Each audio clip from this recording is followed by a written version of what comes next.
कैसे हो आप लोग। उम्मीद करता हूँ आप लोग बहुत अच्छे होंगे और फिर एक बार हम लोग अपने चीजों को आगे लेके चलेंगे। और हमने प्रीवियस वीडियो में जो भी चीजें जो भी लेक्चर हमने तैयार किया था, मैं उम्मीद करता हूँ वो आप देख चुके होंगे, तभी इस वीडियो को आप लोग देख रहे हैं। तो आज हम डिस्कस करने वाले हैं एक्सरसाइज 8.2। उसका थोड़ा सा एक अच्छा सा इंट्रोडक्शन करेंगे, उसके बाद हम क्वेश्चंस की तरफ चलेंगे। तो हमें एक्सरसाइज 8.2 में क्या पढ़ना है, बहुत ही एक बेसिक पॉइंट पढ़ना है, बट वो बेसिक पॉइंट तभी बेसिक है जब आपको उसके बारे में ज्ञान है। तो आप लोग देखिए कि उस चीज का इस्तेमाल हम किस तरीके से कर पाते हैं। तो हमें पढ़ना है trigonometry ratio with specific angle. तो मैं आप लोगों को बता दूं कि स्पेसिफिक एंगल का मतलब क्या बताया गया है यहाँ पे।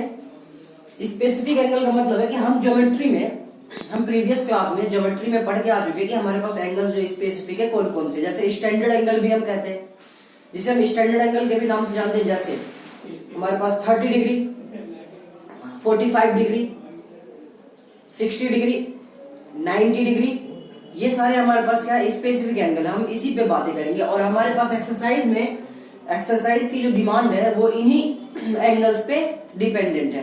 तो स्टूडेंट्स, आप लोगों को दिख रहा होगा एक टेबल, मैंने एक टेबल बना लिया। अब ये हमारा फिलिंग द ब्लैंक्स है। अभी हमने इसमें फिल नहीं किया है, हम लोग साथ मिलके इस चीजों को फिल करेंगे और चीजों को समझेंगे, उसके हिसाब से फिल करेंगे। और मैं तो एक बात आप लोगों से बताता हूँ कि इन सब चीजों को याद करने की कोई जरूरत नहीं है। याद वाद तो होता नहीं है, आप याद कर भी लोगे कुछ टाइम के लिए तो आपके पास रुकेगी, बट लॉन्ग पीरियड के लिए अगर आपको चाहिए इसका मेमोराइजेशन, तो आपको एक काम करना पड़ेगा। आप प्रैक्टिस इतनी कर लो, इसकी प्रैक्टिस मतलब इसके बिहाफ पे क्वेश्चंस इतने कर लो कि आपको फिर इसको याद करने की जरूरत नहीं पड़ेगी। इस बात की गारंटी है, ठीक है। तो आप रटना अपने पे ध्यान मत दीजिएगा, ठीक है। और ऑफिशियली बात है कि मैथमेटिक्स रटने की चीज है नहीं, जितना आप उसे प्रैक्टिस में रखोगे उतना बेहतर रिजल्ट आप पाओगे। तो वो डिपेंड करता है कि आप किस तरीके से अपने रिजल्ट को चार चांद लगाना चाहते हैं। तो आइए इसको स्टार्ट करते हैं। तो हमारे पास मैंने एक टेबल बनाया जिसमें एक ट्रिगोमेट्री रेशियो लिखा है एक साइड। ये सारे क्या है, ट्रिगोमेट्री रेशियो, काउंटिंग में 6, ठीक है। और एंगल्स एक तरफ लिखा है। स्टैंडर्ड एंगल मैंने कहा था अभी थोड़ी देर पहले, स्टैंडर्ड एंगल हमारा कौन कौन सा होगा। इसमें हम 0 डिग्री की वैल्यू भी देखेंगे, 30 डिग्री की, 45, 60 एंड 90। तो हम एक एक करके लिखना शुरू करते हैं। तो सबसे पहले आप बहुत ध्यान से देखिएगा, साइन 0 डिग्री की वैल्यू, साइन 0 डिग्री की वैल्यू होती है 0। साइन 0 डिग्री की वैल्यू क्या होती है, 0, ठीक है। और साइन 30 डिग्री की वैल्यू होती है 1/2, साइन 45 की वैल्यू होती है 1/√2, साइन 60 की वैल्यू √3/2 और साइन 90 की वैल्यू होती है 1। अगर मैं आप लोगों को एक बात बोल दूं, आप लोग वो क्या कहते हैं, ट्रिक के पीछे अगर आप लोग जा रहे हैं कि मुझे ट्रिक चाहिए इस सब चीजों का, तो ट्रिक ऐसा कुछ भी, ऐसा कोई भी ट्रिक नहीं है। प्रैक्टिस के अलावा टॉपिक को आप बेहतर तरीके से अगर समझना चाहते हो, जानना चाहते हो, तो आप उस पर प्रैक्टिस कर लो एकदम बहुत अच्छे तरीके से। हो सकता है उस टाइम पे आपको उसका रिजल्ट नहीं दिखेगा, बट आगे आने वाले टाइम में आप लोग देखिएगा कि उसका रिजल्ट कितना ज्यादा इम्पैक्ट होता है उसका आपके चीजों पे। तो आप वही ध्यान से आप लोग देखिए। तो मैं अगर एक बात कहूँ तो ये चीजें आप थोड़ी देर के लिए लर्न कर लीजिए, थोड़ी देर के लिए, ठीक है। और ये कैसे आता है इसके बारे में भी बात करेंगे। एक लाइन अगर आपको याद है तो आप ये सारा टेबल इजिली ड्रॉ कर सकते हो, बना सकते हो, ठीक है। कैसे बना सकते हैं हम उसको देख लेते हैं। कॉस की वैल्यू अगर मुझे यहां से रखना, तो आप क्या करो, इसको पलट दो, इसको आप क्या करो, पलट दो। अगर इसको पलटते हैं हम तो यहाँ पे क्या लिखेंगे, 1, जो वहां पे है वो यहाँ लिखो, 1 आ जाएगा यहाँ। उसके बाद √3/2, ये 1/√2 अपनी जगह, ये 1/2 और ये 0। तो हमने क्या करा, साइन थीटा की वैल्यू ही क्या करा, उसी को हमने क्या कर दिया, अपोजिट कर दिया कॉस में।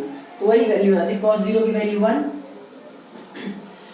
कॉस 30 की वैल्यू √3/2, 45 की 1/√2, कॉस 60 की वैल्यू 1/2 एंड 90 की वैल्यू 0, ठीक है। अब बहुत ध्यान से एक बात और आप समझिए कि tan की वैल्यू निकाले, tan 0। और मैंने आप लोगों को एक बात बताया था हमारे फर्स्ट इंट्रोडक्शन में, आप लोगों ने अगर देखा होगा फर्स्ट इंट्रोडक्शन में हमने ये बात कहा था कि tan थीटा जो होता है, tan थीटा जो होता है वो sin theta upon cos theta के बराबर होता है, ठीक है। इसका मतलब एक बात हमें पता चल चुकी है यहाँ से, क्या कि मैं tan थीटा की अगर वैल्यू चाहता हूँ, अगर मेरे पास साइन और cos की वैल्यू है तो मैं इजिली tan थीटा की वैल्यू भी फाइंड कर सकता हूँ। जैसे मुझे थीटा की जगह 0 लेना है तो tan 0 की वैल्यू क्या होगा, sin 0 अपॉन cos 0, और sin 0 cos 0 हमारे पास है। तो हमारे पास यहाँ पे दो बातें दिख रही है, 0 अपॉन 1। तो आप लोग बताइए 0 अपॉन 1 क्या होता है? ऑफिशियली बात है, आप लोग कहिएगा 0, ठीक है। अच्छा यहाँ देखते हैं, इसको भी जब डिवाइड करेंगे तो 2 नीचे कैंसिल हो जाएगा, तो यहाँ से 1 अपॉन √3, ठीक है। जब इसको इससे डिवाइड करेंगे तो √2 कैंसिल, तो बचेगा क्या, 1। दोनों इक्वल है, अगर डिवाइड करेंगे तो ये टोटली 1 टाइम्स में कैंसिल हो जाएगा, तो 1 आएगा। इसको जब इससे डिवाइड करेंगे तो डिनोमिनेटर से कैंसिल, 2 से कैंसिल हो जाएगा, बचेगा ऊपर √3, ठीक है। अच्छा एक बात और आ गई हमारे पास कि 1/0 क्या होगा, 1/0। दो बातें हमने लिखी, एक 0/1 और एक 1/0, ठीक है, 1/0। तो मैं आपको एक बात बताता हूं कि 0/1 तो हम इजिली 0 लिख सकते हैं, बिल्कुल 0 होता है, 0/1 0।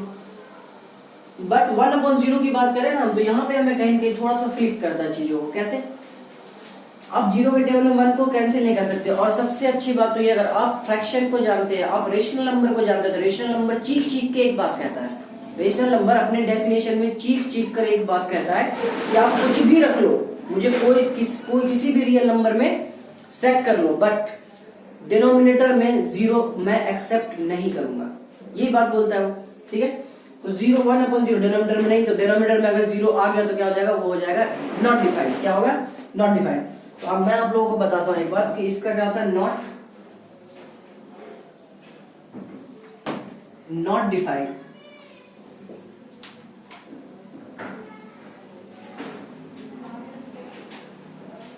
ठीक है। 1/0, 1 एनीथिंग, अगर मैं इसका सीधा सीधा लिखूं, अच्छा नॉट डिफाइंड। और ये इन्फिनिटी भी होता है, इसको हम इन्फिनिटी भी लिख लेते हैं, ठीक है। बट हमारा एनसीईआरटी जो है ना, एनसीईआरटी बुक, वो रेफर करता है किस चीज को, नॉट डिफाइंड को। तो हम लोग यहाँ यूज करेंगे क्या, नॉट डिफाइंड को ही, ठीक है, ND, not defined.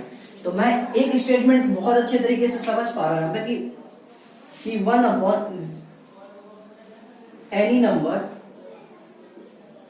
Number upon 0, any number, कोई सा भी नंबर, उसके डिवाइड में अगर 0 है तो मैं हमेशा एक बात बोल सकता हूं कि वो क्या होगा, नॉट डिफाइंड होगा, ठीक है। यहां से मैं एक बात बोल सकता हूं कि 0 अपॉन एनी नंबर भी हमारा क्या होगा, बहुत ध्यान से देखिए, 0, ठीक है। 1/0 अपॉन एनी नंबर, 1 की जगह कोई सा भी नंबर होगा ना तो आपका आंसर एग्जैक्टली 0 हो जाएगा, ठीक है। और अगर एनी नंबर डिवाइड 0 होगा तो आप हमेशा एक आंसर दीजिएगा, नॉट डिफाइंड, ठीक है। तो हम लोगों ने वहां पे फिल कर लिया नॉट डिफाइंड।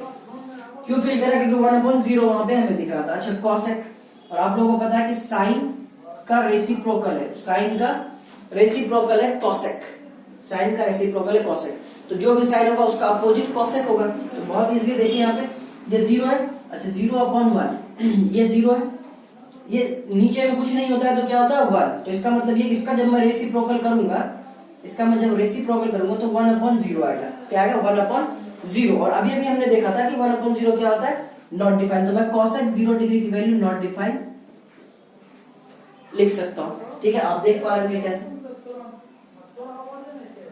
अच्छा यहां बात करते हैं, ये 1/2 है, इसका अपोजिट क्या हो जाएगा, 2, ठीक है। यहाँ पे 1/√2, तो इसका √2, यहाँ पे √3/2, तो इसका अपोजिट जब करेंगे तो क्या होगा, 2/√3, ठीक है। और 90 की वैल्यू 1, और इसके नीचे ऑलरेडी 1 होता है तो 1/1, तो आप लोगों को पता है कि 1 ही होगा, ठीक है। तो ये हमने देख लिया। अच्छा कॉट की बात करें तो कॉट किसका रेसिप्रोकल होता है, किसका रेसिप्रोकल होता है, कॉट जो होता है वो tan का होता है, किसका, tan का होता है। तो tan का अगर होता है तो इस बात से फिर हम बहुत अच्छे तरीके से रूबरू हो चुके हैं कि अगर tan का होता है इसका मतलब ये है कि cot और tan में रेसिप्रोकल का रिलेशन है। दैट मींस कि tan जो भी होगा उसका अपोजिट क्या होगा, हमारे पास cot की वैल्यू होगी। तो आइए ये 0 है, tan 0 की वैल्यू 0 है, तो 0 का अपोजिट करेंगे तो क्या आएगा, देखिए यहाँ पे इसके नीचे 1 है, कुछ नहीं है तो 1 है, यहाँ पे मैं 1/0 लिखूंगा तो क्या होगा, 1/0। अभी हमने देखा था एनी नंबर अपॉन 0 क्या होगा, नॉट डिफाइंड, तो आप लोग इस बात को भी समझ पाए होंगे कि कॉट 0 की वैल्यू भी क्या होगी, नॉट डिफाइंड। कॉट 0 की वैल्यू नॉट डिफाइंड, ठीक है। अच्छा यहाँ पे बात करते हैं 10 में 1/√3, दैट मीन्स इसका जब हम अपोजिट करेंगे तो √3/1 मतलब √3। 10 45 1 1/1 1, तो √3 डिवाइड 1 है, इसको अगर हम रेसिप्रोकल करेंगे तो 1/√3। अच्छा ये नॉट डिफाइंड है, नॉट डिफाइंड है ना। नॉट डिफाइंड का मतलब क्या है कि 1/0 है, ये क्या है 1/0। नॉट डिफाइंड का मतलब 1/0। अगर इसका रेसिप्रोकल मुझे लिखना है तो मैं क्या लिखूंगा 0/1, और 0/1 क्या होता है 0/1 0 होता है। इस बात को आप समझ पा रहे होंगे। अच्छा सेक की बात बताओ, सेक किसका रेसिप्रोकल है, सेक जो है सेक हमारा कॉस का रेसिप्रोकल है। इसका मतलब साफ साफ निकल के ये आता है कि सर आप क्या करो कि इस सब के रेसिप्रोकल इसके सामने फिल कर दो। तो हम लोग वही करने वाले 1/1 दैट मीन्स 1। तो यहाँ पे √3/2 है, √3/2 को जब हम अपोजिट करेंगे, जब हम उसका रेसिप्रोकल करेंगे तो क्या आएगा 2/√3, 2/√3। जब 1/√2 को हम क्या करेंगे रेसिप्रोकल करेंगे तो क्या आएगा √2। जब हम 1/2 को करेंगे तो रेसिप्रोकल 2, और यहाँ पे देखिए 0 आ गया, ठीक है। 0 वाले टर्म को बहुत ध्यान से आपको समझना है। ये 0/1 है ना, अगर हम इसका रेसिप्रोकल करेंगे तो क्या आएगा 1/0, 1/0 एनी नंबर डिवाइड 0, तो वो क्या होता है वो हमारा होगा नॉट डिफाइंड। आप समझ पा रहे होंगे बात को, नॉट डिफाइंड है ना, आप इस बात को समझ पा रहे होंगे। तो ये टेबल बहुत इजी भी है, और मैं एक ही रिकमेंडेशन करूंगा आप लोगों को, और आप लोग अगर बेहतर रिजल्ट चाहते हैं इसके अंदर, क्योंकि देखिए trigonometry totally depend on practice. If you have a good practice then you will get best result. So that's why this is the very important part of trigonometry. इस वैल्यू को आप अगर अच्छे तरीके से याद कर लेते हैं, अच्छे तरीके से आपको अगर इस पे कमांड आ जाता तो आप लोग 8.2 को तो बहुत आराम से सॉल्व कर लेंगे, कोई प्रॉब्लम नहीं होगा। इसके लिए आपको फिक्र करने की जरूरत नहीं होगी, ठीक है। तो मैं उम्मीद करता हूँ ये बात आप समझ पाएंगे। इसको 1-2 बार बना भी लीजिए आप खुद से, ठीक है। उसके बाद क्वेश्चन पे अप्लाई करना जरूर क्वेश्चन पे अप्लाई कीजिए। इससे आप लोगों को कॉन्फिडेंस भी मिलेगा और आप लोगों का learning process according to this बहुत अच्छा हो जाएगा, ठीक है। तो आप लोग बहुत जल्दी से राइट डाउन कीजिए। हम फिर नेक्स्ट हम स्टार्ट करने वाले एक्सरसाइज के क्वेश्चंस बहुत जल्दी से राइट डाउन कीजिए। तो मैं उम्मीद करता हूँ ये लिख चुके होंगे, ठीक है। तो देखिए प्रैक्टिस को लेके बहुत सारे ऐसे आप लोगों के सामने एग्जांपल्स हैं जो आप लोग बहुत अच्छी सीख ले सकते हैं उससे, ठीक है। एक बार एक एथलीट्स जो धावक होता है, जो दौड़ता भागता है, ठीक है, एथलीट्स जैसे उसेन बोल्ट है ना। एक बार एक एथलीट से एक इंसान ने पूछा, एक इंसान ने बोल दिया उसे कि आप बहुत किस्मत वाले हैं, आप बहुत किस्मत वाले हैं कि आपने गोल्ड मेडल जीता है एथलीट्स में, ठीक है। तो वो एथलीट्स थोड़ी देर के लिए सोचने लगा और सोच के उसने उस इंसान से कहा कि अगर 15 सेकेंड के इस रेस के लिए 15 साल कड़ी मेहनत करनी पड़े और पॉजिटिव थिंकिंग लेके, तो ये किस्मत किसी को भी मिल सकता है। तो दैट्स व्हाई किस्मत कुछ होता नहीं है, इंसान की प्रैक्टिस बहुत मायने रखती है, उसका सक्सेस कितना पॉजिटिवली है, ठीक है। तो सिर्फ पॉजिटिव थिंकिंग से सक्सेस की गारंटी नहीं होती, हमेशा ध्यान रखिएगा। अगर पॉजिटिव थिंकिंग से सक्सेस की गारंटी तो सिर्फ सोचने से हर काम हो जाता है, बट पॉजिटिव थिंकिंग के साथ साथ positive action and effort, these 2 words also measure the what is the success meaning, ठीक है। तो पॉजिटिव थिंकिंग के साथ पॉजिटिव एफर्ट्स भी और पॉजिटिव एक्शन भी बहुत डिपेंड करता है आपको अपने मनपसंद जगह पे पहुंचाने के लिए। तो इसलिए मैं चाहूंगा कि आप लोग प्रैक्टिस पे बहुत ध्यान दीजिए, ठीक है। हम मिलते हैं बहुत जल्द।